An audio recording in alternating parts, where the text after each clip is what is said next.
In this video, we'll be discussing a common mistake that your new employees may make and what you can do about it so you look good as the boss.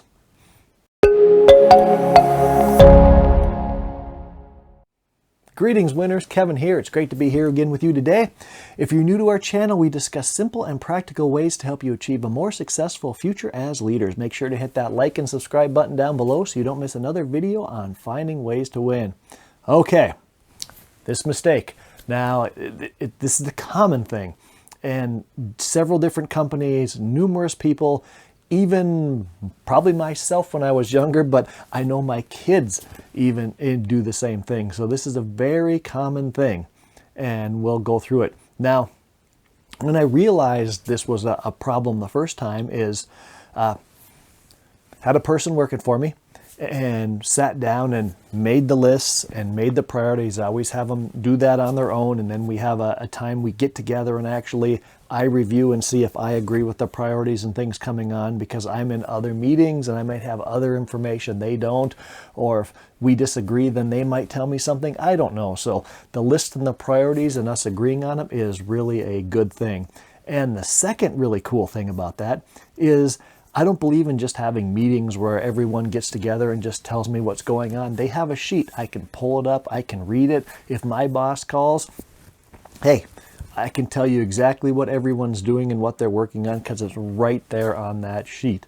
Now, what happened is we sat down to review that list. It was a brand new project. Had the list and just said, hey, what are you planning on working on this week? And I am going to start on number 1 and go to number 2. And as they were talking, I was kind of scanning down the list and said, oh, that 4 one. In my mind, alarm bells went off. Whoa!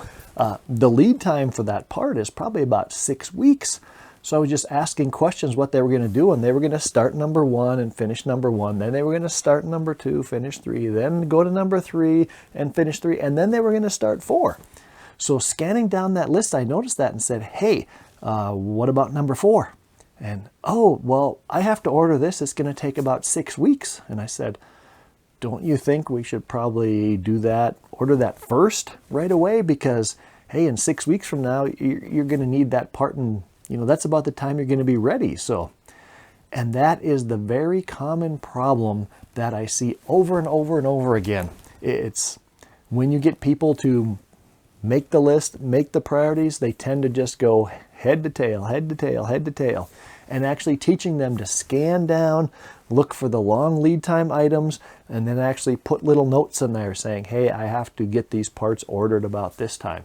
So what should we do so your employees don't make that mistake? Because if they blow it and don't do something like that, your timeline gets longer, you might miss the due date, and you look bad, and that doesn't help for you getting that promotion in the future. So what do I recommend you doing? Okay, first thing I recommend you doing is having everyone who works for you actually make those lists. Now, not the little things, just some of the bigger things they're doing, make those lists.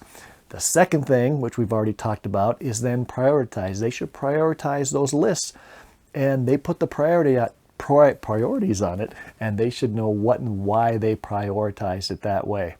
Now, the third thing is after they have those items out on the side, maybe make a little note for the cost and the time or any parts or longer lead time things they have to order. And then the fourth thing, when you sit down with them on twice a week or once a week or every other week or whatever you do, you can go through that list and look at all the things and look at their estimates and look at the parts, and then have that conversation and make sure nothing sneaks up on them, that they can get all those things ordered. Put those notes in and say, hey, order parts for number 6 up here, because that's how long it's going to take based on their estimates. So the fifth thing is a huge big warning. Now, on this warning, a lot of times we like to have information and all these details and have our people do it, but we really need to think of it. What is the return on investment? For example, I was at a company and they made us write down everything we did every 15 minutes. So they wanted every 15 minutes of our day written down what we did. Now, first of all, after the 15 minutes were up, you had to open that up, write the thing down. It probably took 1, 2, 3 minutes to write down what we did in the last 15 minutes. But that wasn't even the bad part. The bad part was we felt so micromanaged and untrusted and never really knew what the reason was for that we got upset. Yes, I also got upset. This was early in my work career. And so what did we do? Not only did we take that time, that 2-3 minutes out of every 15 minutes to jot down what we did, but it probably got longer than that, maybe went to 5 minutes, because every time we did it, we would sit and complain. Oh, why are we doing this? What a waste of time in doing this thing. So that not understanding why we did it and doing too much detail for what the value of it is really created some bad attitudes in us, and it caused us to waste a lot more time in the complaining. So please, whatever you do, always think bare minimum.